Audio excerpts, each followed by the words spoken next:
Released in 2016 for PC through the Steam service, Montaro is an endless runner that costs about $1, and apparently they made a sequel which also costs $1, and I subsequently bought afterwards because, sure, why not? I have bought and played worse, much worse, off Steam. But yeah, apparently this is based off a meme of some sort or something like that. I wouldn't know, I'd look into it, but I honestly don't care because it's totally irrelevant to a game like this, or something, I guess. I don't know, it might explain whatever. In Montaro, you control a little perverted doggy named Montaro who will run along these randomly generated stages collecting doggy coins and little girls' pantsu while avoiding hazards such as flying birds, open manholes, and solid crates. You may also want to avoid crashing into stray birds and chickens because they will retaliate and kill you. And you may also consider slipping on banana peels to propel you into the air, which will cause you to perform the devastating cartwheel attack that is deadly to flying birds. And of course you'll want to collect as many pantsu as possible done by jumping up so many young girls' skirts so that you could avoid being dazed by multiple peel slips, because that could be hazardous to your health. Everyone with me so far? Good.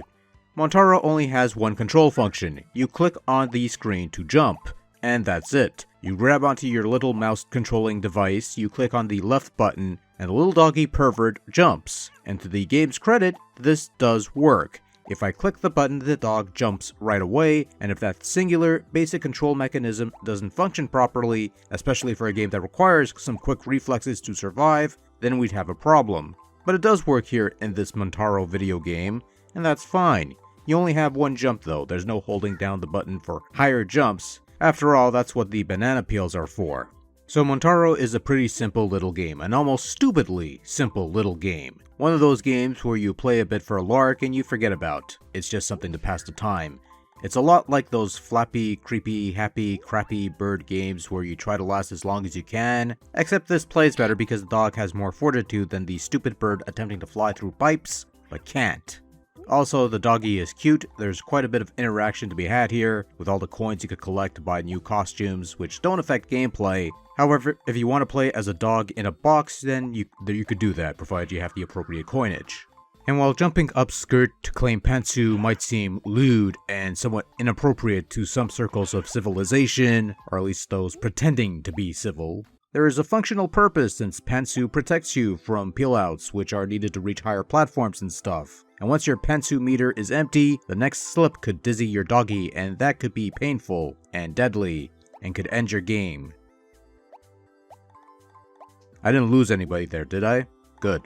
Montaro is a somewhat simple looking pixel game with a nice looking little doggy, some nice fine background artwork, some smooth scrolling, only two types of underage schoolgirls whose pants you probably shouldn't be picking, but who cares, it's a jokey little game that's very Japan or something, or very internet or whatever. If nothing else, it's a rather nice looking game for what it's worth. My only concern would be better emphasizing what items I could actually jump on or avoid, but after a couple of rounds you'll quickly figure out which is which, so it's not a total debacle and a game killer, or anything like that.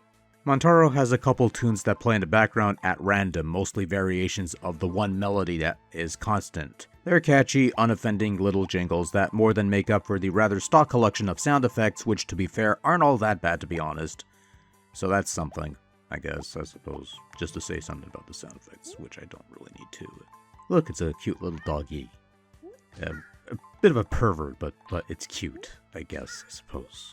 Overall, Montaro is a rather simplistic, a somewhat pointless but otherwise harmless little game. It's easy to understand how it functions, control is stupidly simple, and it is a perfectly fine game for those short bursts of play. It is not something I would recommend playing for the long haul, because quite frankly it doesn't have that kind of staying power, but if you got a buck left over, you want something dirt cheap, then you could do worse than Montaro.